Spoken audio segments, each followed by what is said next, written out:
La devoción a Dios en acción. Hola, ¿qué tal? Muy buenas tardes. Yo soy Juan Felipe Ortiz de Ministerios de Cristo con Amor para el Mundo, de Ministerios de Cristo con Amor para usted, el amor en acción. Dios le bendiga, Dios le acompañe, Dios le guarde. Le damos la bienvenida a este espacio de devoción a Dios en acción.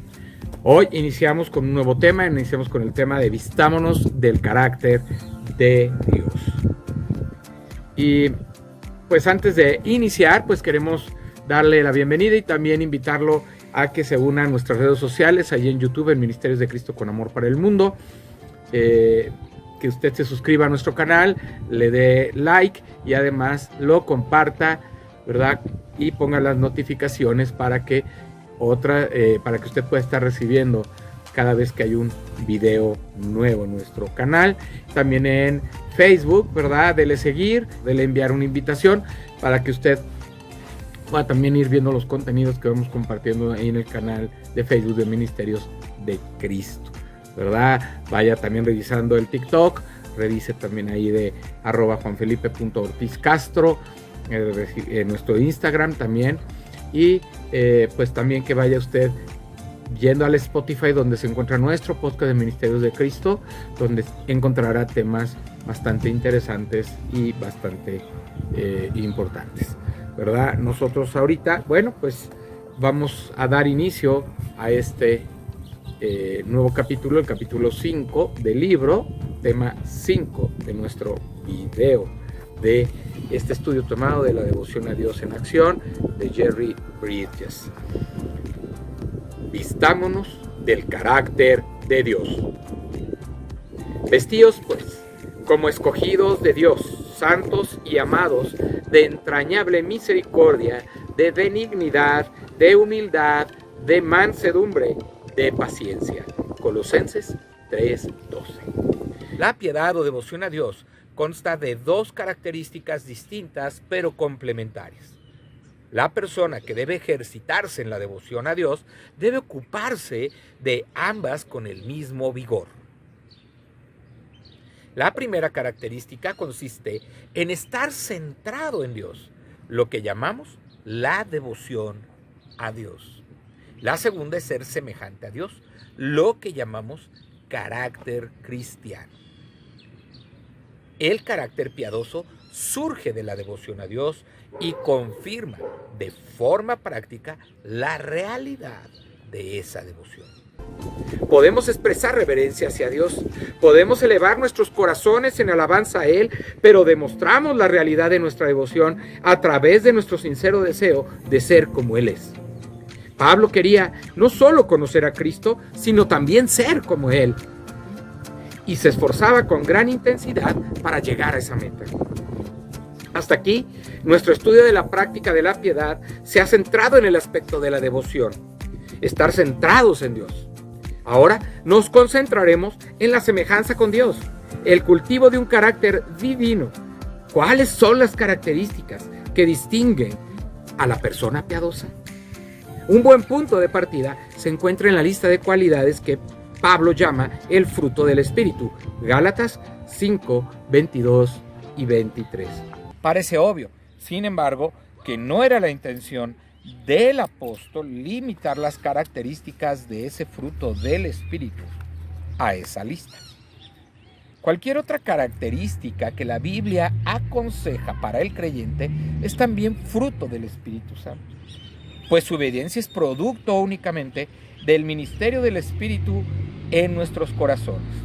Por tanto, a las cualidades de Gálatas 5, amor, gozo, paz, paciencia, benignidad, bondad, fe, mansedumbre y templanza, podemos agregar otras características como la santidad, la humildad, la compasión, el contentamiento, la gratitud, la sinceridad y la perseverancia.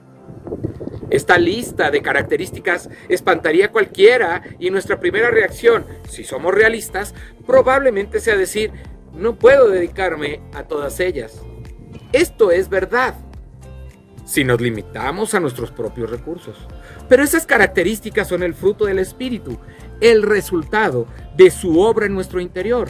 Esto no significa que no tengamos ninguna responsabilidad en el cultivo del carácter cristiano, sino que cumplimos con nuestra responsabilidad bajo su dirección y su poder.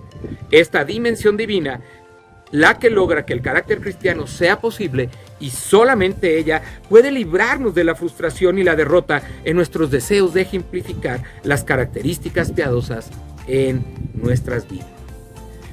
En los próximos capítulos estudiaremos algunas de estas características de la piedad en forma individual. Sin embargo, hay ciertos principios básicos que se relacionan con todos los aspectos del carácter piadoso.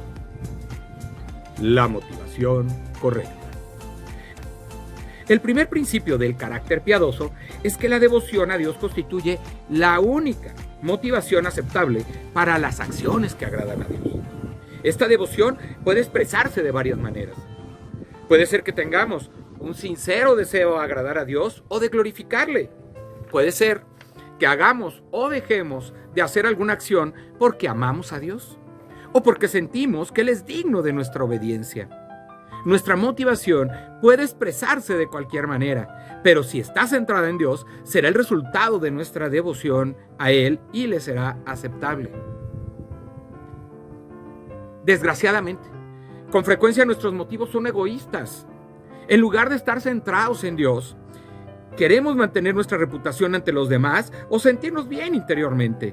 Quizá buscamos vivir una vida decente y moral o hacer buenas obras debido a la enseñanza ética que recibimos desde niños, pero esa motivación nunca está relacionada con Dios y por eso no es aceptable para Él.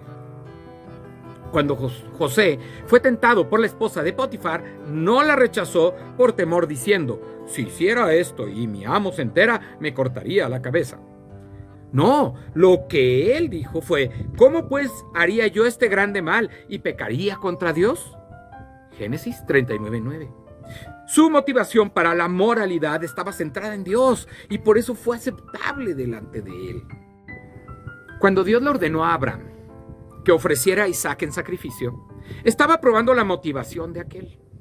Cuando detuvo el cuchillo de Abraham antes de que diera el golpe mortal, dijo: ya conozco que temes a Dios, por cuanto no me rehusaste tu hijo, tu único. Génesis 22:12.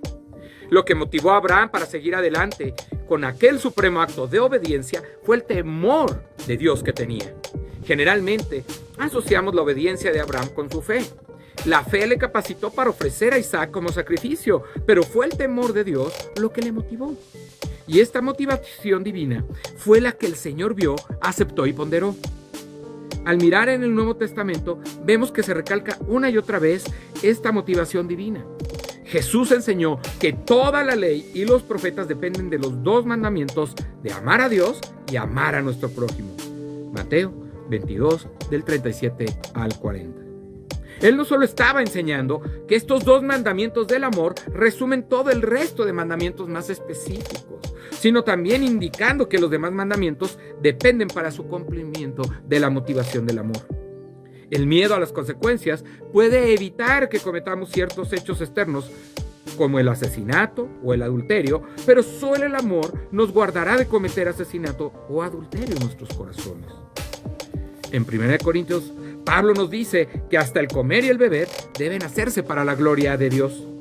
Alguien ha observado que no hay nada más común y rutinario que el comer y el beber. Sin embargo, aún esto debe llevarse a cabo con una motivación divina.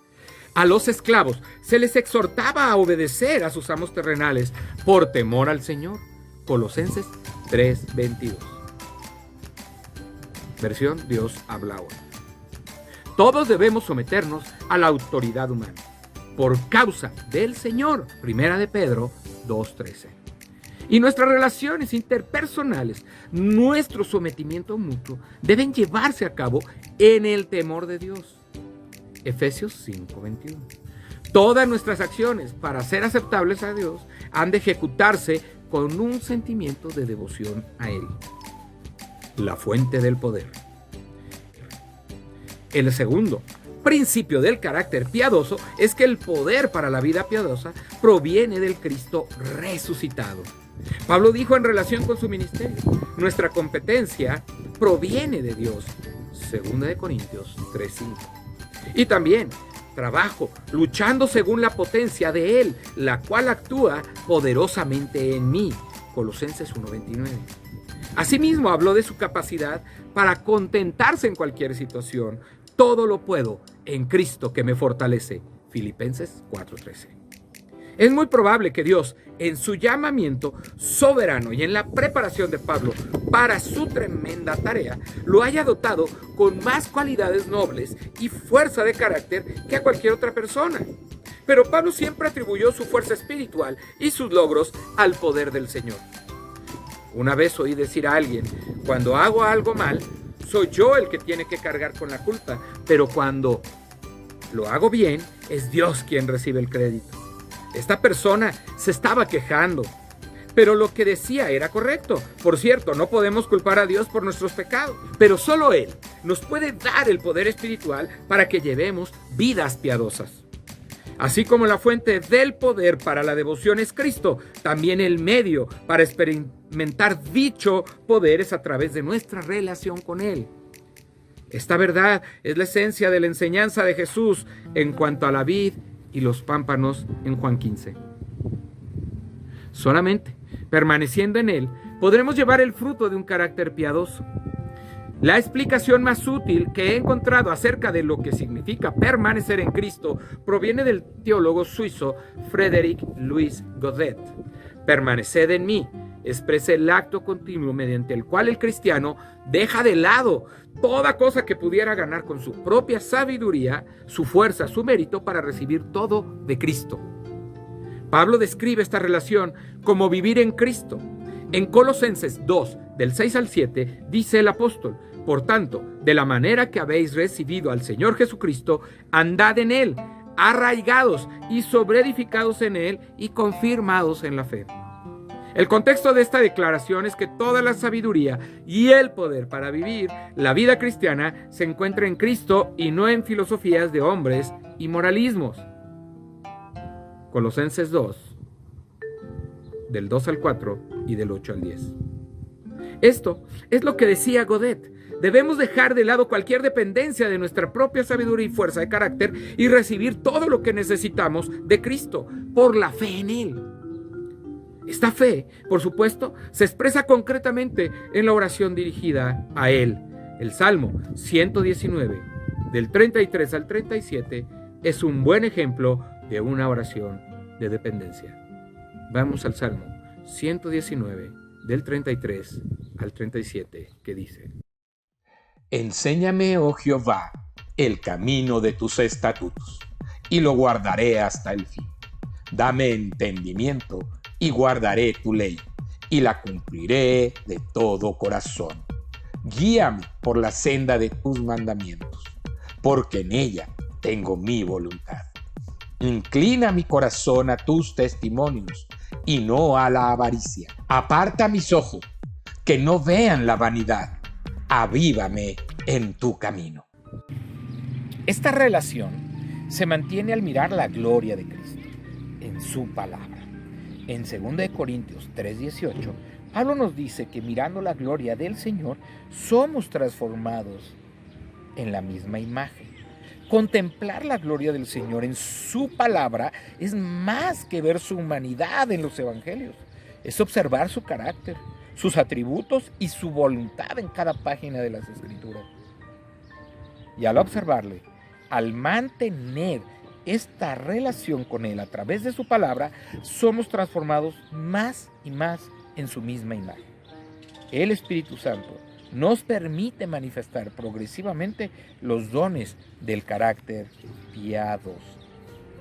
Es esta relación con Cristo que se expresa mirándole en su palabra y dependiendo de Él en la oración, la que nos permite recibir de Él poder necesario para la vida piadosa. El cristiano no es como el automóvil que tiene una fuente de energía dentro de sí, más bien es como el motor eléctrico que siempre debe estar conectado a la corriente exterior para recibir su fuerza.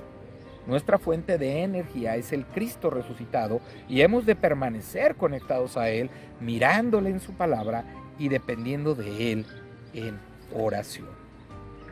Responsabilidad y dependencia. El tercer principio del carácter piadoso es que aunque el poder del carácter piadoso proviene de Cristo, la responsabilidad de cultivarlo y demostrarlo es nuestra.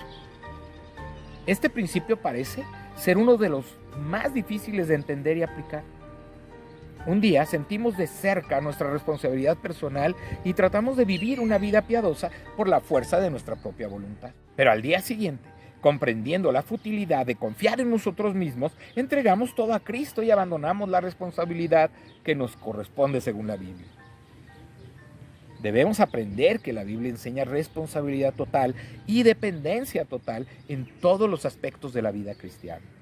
Una vez leí cierta declaración que decía que no hay nada que un cristiano pueda hacer para cultivar el fruto del Espíritu en su vida. Es todo obra del Espíritu Santo.